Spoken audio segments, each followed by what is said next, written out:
Hi friends, welcome to my channel, welcome back to my channel. Today we're going to talk about something that I'm so happy and proud of and yet so heartbroken all at the same time. So here we have my December wrap up. I in total read 6 books in the month of December partly for the Deks the Hall readathon, which if you didn't know, me and my 3 booktube friends hosted our very own readathon for the first time ever in December, and it was so much fun. So many people participated, far more than I was expecting. We had a giveaway. Hopefully by the time this is going up, the giveaway winner has been announced. I did count up a bunch of entries today, so Eliza will be doing the drawing, seeing as I, in my deepest heart, want my friends to win, but we can only have one winner. So she's doing that at some point now that she knows how many people got how many entries. I'm leaving that for her to do. So hopefully by the time this video is up on Saturday, somebody won. That's always the goal, right? So in today's video, we're just going to discuss what I read, how I did during this readathon, so on, so forth. So as for my overall December TBR, fail. No good. I had such a bad reading slump. I had a really bad mental health slump, if you could call it that. I was just very unwell for a while, and so I wasn't getting anything done. I'm not mad at myself because when your mental health tanks, you gotta do what you need to do to take care of yourself. And for the time being, reading was not really that. But I did still manage to read 6 books, which is pretty good. Most of them counted towards the bingo. This first one, though, did not, so we're just gonna get it out of the way. And that's Before Your Memory Fades by Toshikazu Kawaguchi. This is the 3rd book in the Before the Coffee Gets Cold trilogy. There might be a 4th book coming, I'm not sure, but these are a collection of stories that all take place in the same cafe, where if you sit down in a specific spot with a nice cup of warm hot coffee, you can travel back in time to a memory, if you will, of a moment in the cafe with somebody that's visited the cafe before.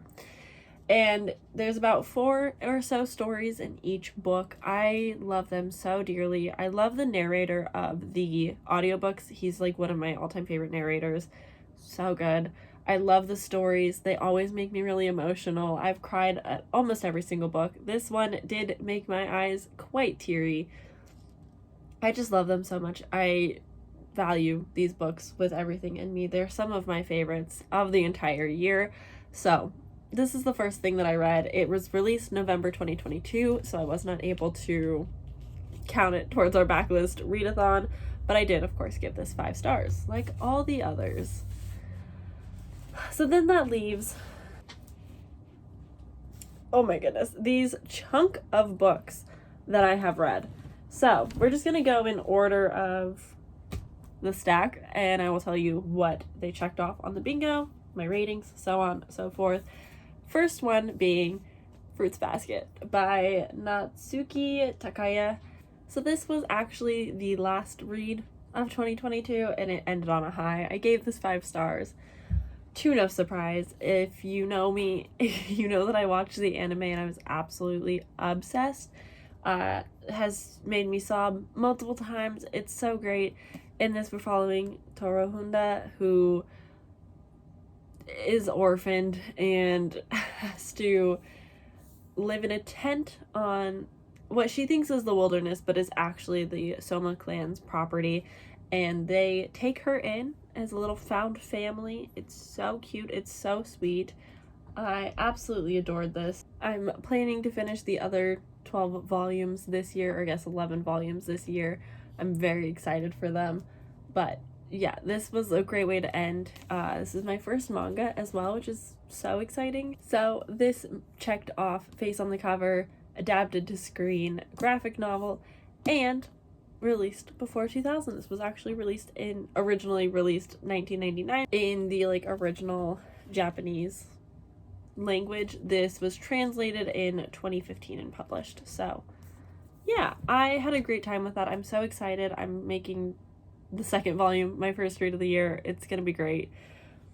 The next book that I read, which was actually the first for the backlist readathon that I read, was Where Dreams Descend by Janella Angeles. So in this, we are following Kalia, who basically joins to participate in the games to find a headlining magician act. She has natural powers, like born with powers that most people don't have, so a lot of her competition is a bit more on the simple side, but she continuously gives it her all, shows off a little bit in the best way possible. But it gets riskier and more dangerous as the competition goes, as people start disappearing, so on and so forth. There is a nice romance in here. I did enjoy like her backstory and her relationship with Jax. I really like DeMarco. DeMarco kind of reminds me of Darrington from Ninth House, so that was really fun. But yeah, overall, I gave this 4 stars. Once I talk about this next book, it is a little bit forgettable. I really enjoyed it whilst I was reading it. I bought the sequel immediately after. This is When Night Breaks. I'm very excited to read this still. I think it's going to be good. These are some chunky books. It's a duology. I am excited for this. It just isn't... It doesn't have the same charm as it did when I read it now, you know? So this checked off BIPOC author because Janella Angeles is Filipino-American, I think. And this is also a new author to me. Most of these, if not all of these, are new authors to me, but either way. So this next book broke my heart, tore my soul out, made me so happy. I finally read The Night Circus by Erin Morgenstern. Are you all so proud of me? It took way too long, but I've finally done it, and it was worth the wait. It was worth everything. It's so fantastic, wonderful, amazing. I'm obsessed. In this, we are following basically 2 perspectives. We are following the girl and the guy, Celia and Marco, of course. In this, we are following Celia and Marco, who are destined to find each other. They have a bond because their instructors, their mentors, have signed them up for a mysterious and confusing and unknown magical battle. It's a competition that takes place at the Night Circus. The Night Circus is conjured in purpose of giving this battle, this competition, I should say. It's more of a competition. To give this competition a venue.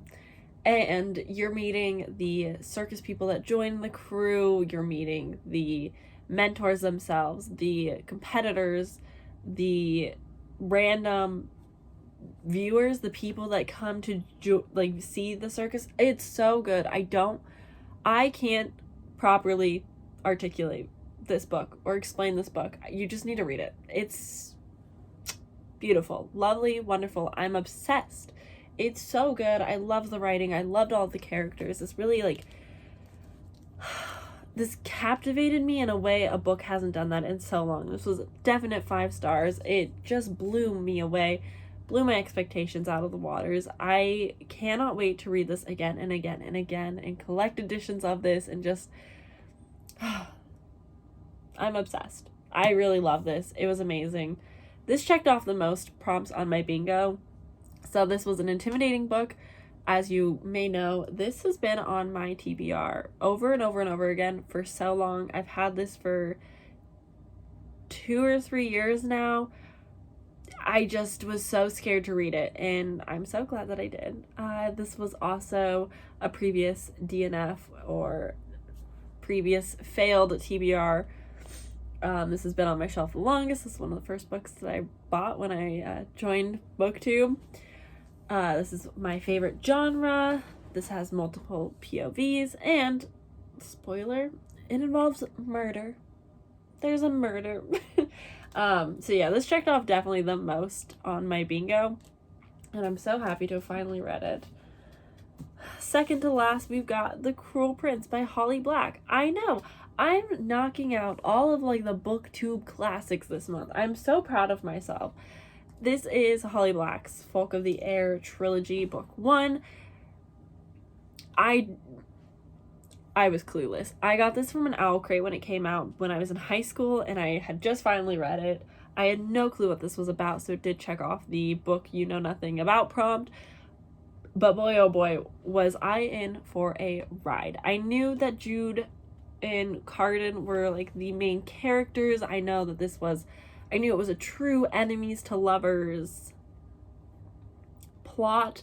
I don't know if it was really true enemies to lovers, but like, we can let the people feel what they feel.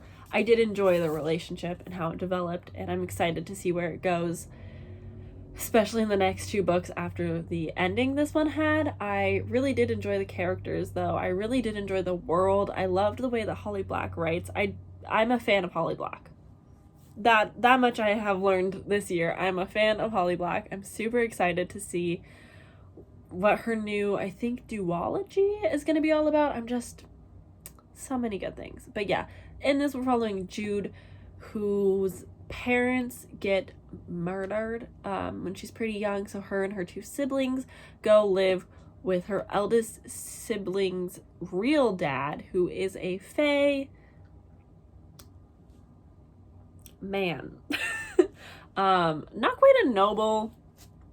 He's like a commander, but they go and live in the Fae world, and they're her and her twin sister are the only humans really here that are like treated as somewhat decent beings, because humans are often slaves. It's so interesting. I really enjoyed learning more about like the Fae lore, if you will. I've only ever read one other Fae book, so I'm excited to see where this goes, where my enjoyment of Fae books might go.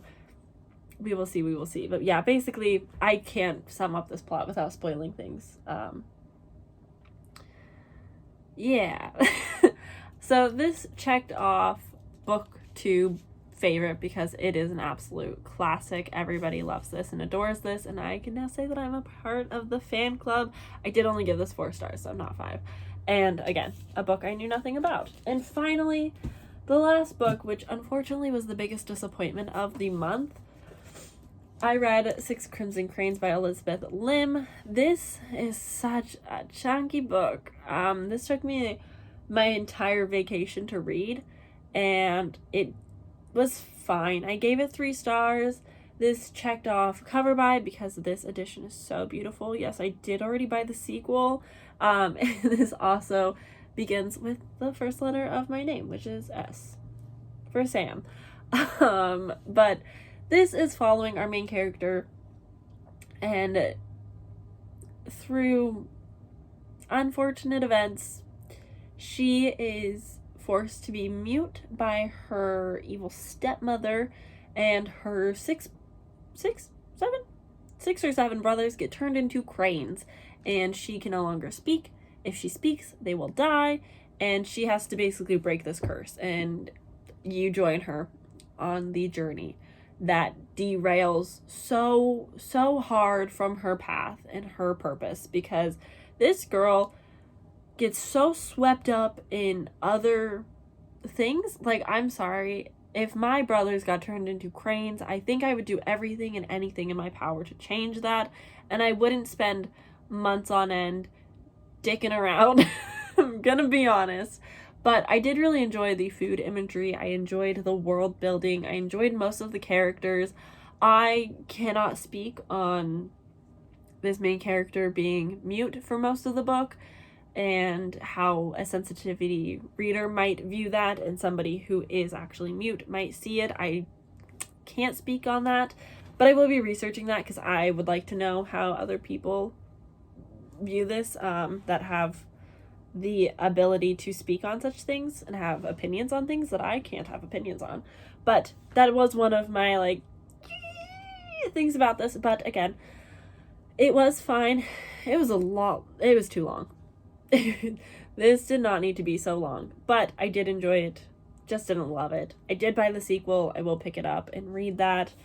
But this was the conclusion. This was the second to last book that I read for the month and for our readathon. It was so. So those were all the things that I read. I'm so proud of myself for reading.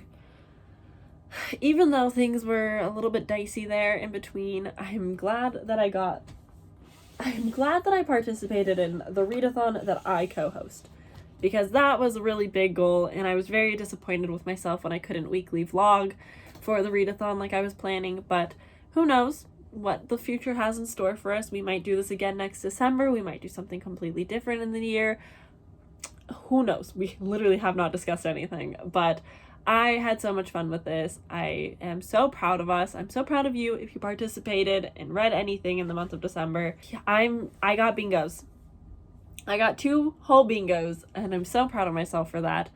I hope to continue doing fun readathons like this. If you want a mini, no effort, casual little challenge, I don't know if I'd say it's a readathon necessarily, but a little challenge with a bingo board. Eliza is hosting one in January with a bunch of new release prompts. I highly recommend you check that out. I will leave her video in the description down below for you to look, as well as my co-hosts for the readathon for you to go follow in case for whatever reason you don't. Kind of weird if you don't by now, but it's fine. But that's going to be it. Thank you for watching. Thanks for hanging out with me. Thanks if you participated in our readathon. Again, we had some pretty good successes. I'm hoping only more fun and exciting things will come with this new year and a new era of friendship. Who knows? But that's it. Give this video a like if you enjoyed. Subscribe down below if you want to see more from me. I am posting so much end of year content this January, so stick around if you want to see more, especially if you want to know favorite books, least favorite books, all the tea. You already know. I will see you guys so soon in my next video.